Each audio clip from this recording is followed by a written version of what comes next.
continue in this lecture about the for loop. So looping is done basically when we want to repeat a certain section of a block of a code. So what we wrote, we will take some examples to illustrate the for loops. So let's say I write for x is equal to 0, x is less than equal to 9, and x is equal to x plus 1. And then I can do that printf and %d comma x. So what will happen now is that it will print out the numbers from 0, 1, 2, 3 till 9. So this will be the output. Now other way, so till now we have seen the increment, but let's see what happens. We can even decrement. So I can write for x is equal to 9, x is greater than equal to 0, and then x is equal to x minus 1. Or in fact this statement can be written as different types. I can write x minus minus or minus minus x, so all three are fine. And then I can write that okay, printf %d, and then something like I have to write 9 minus x if I want to print from 0, so it will be 0 to 9. So this is the case for decrement.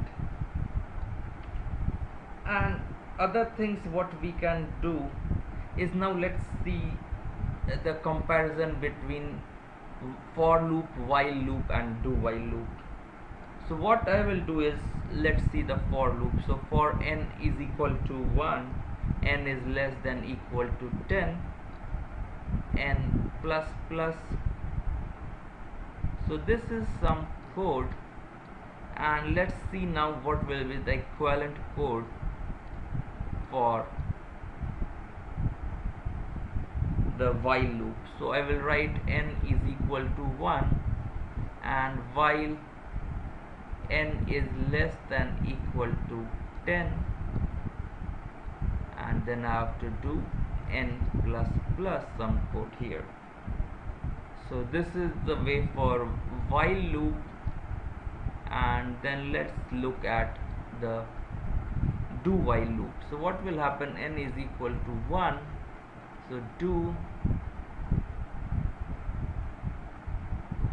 and then n is equal to n plus 1, some code here, and then while n is less than equal to 10. So this is for the do while loop. So this is the comparison between for loop, how to write it in the while loop, and then how to write it in the do while loop. So now we will look at some additional features,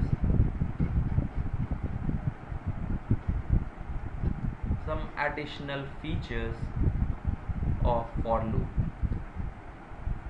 So what are they? So first additional feature that we will look at is, so we can have even two variables in the initialization part. So let's say we have p is equal to 1, then we can write for n is equal to 0,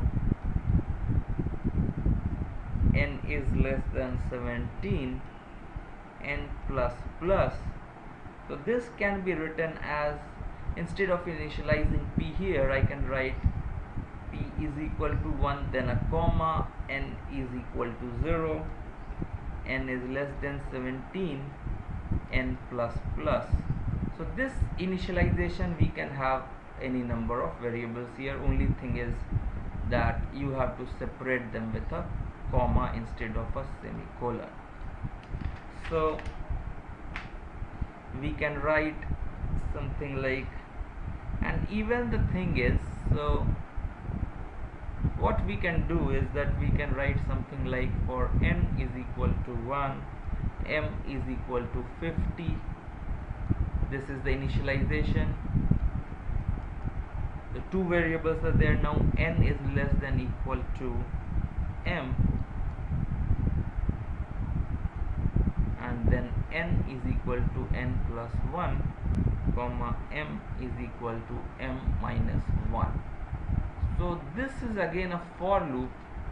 So what happens here is n is equal to 1 and n is equal to 1, it is initialized, m is equal to 50, and then what it does is while n is less than m, so we do n is increasing and m is in fact decreasing. So what happens here is, so n will be increasing every time, so it is 1, 2, 3, 4, 5, it will go on till 50 if there was no condition, or like till 50, n is less than equal to m, so m is 50.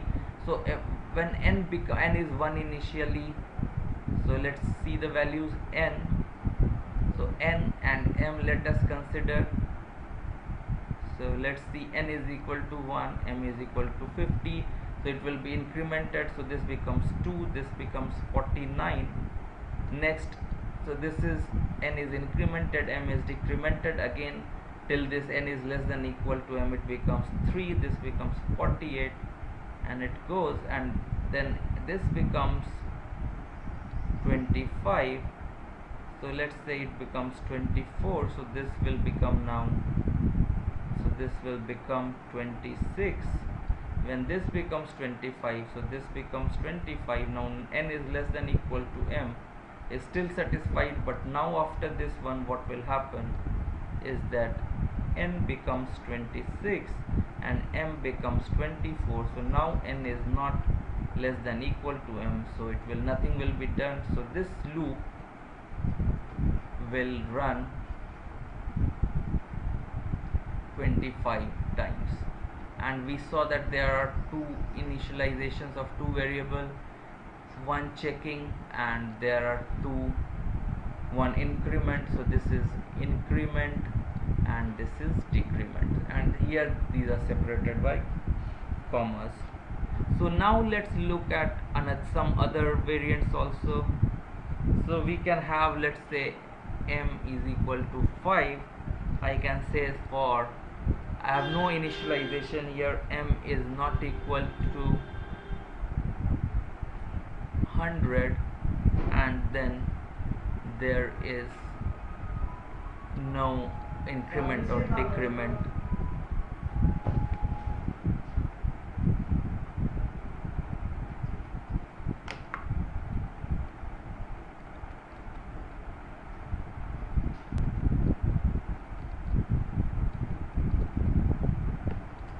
So we were looking at some of the variants. So it was for m is equal to 5, then it is initialized here, so I don't require to initialize, I will just put a semicolon, nothing here.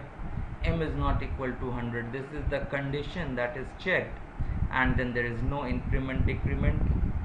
And then what we do is in the body, so I write printf %d, and then I write m, and then I write m is equal to m plus 5.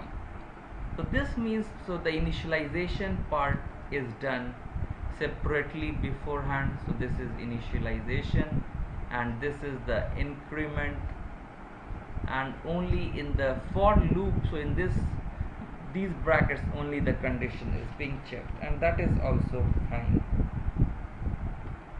And something more is, we can write for loop without any body. So j is equal to 1000, j is greater than 0, j minus minus, and then I can just put a semicolon. So this is some kind of like, it is not doing anything, but it will be looping for 1000 times. So this is kind of waiting for something. For that I can put a loop here with some big numbers.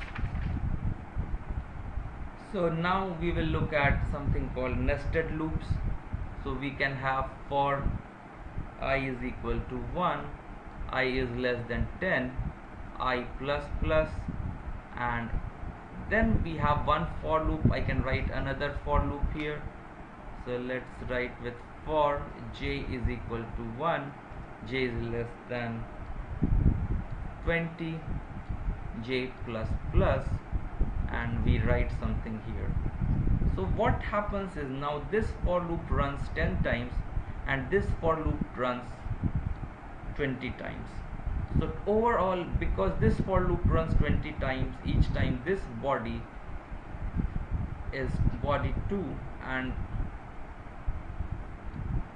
this complete thing is body 1.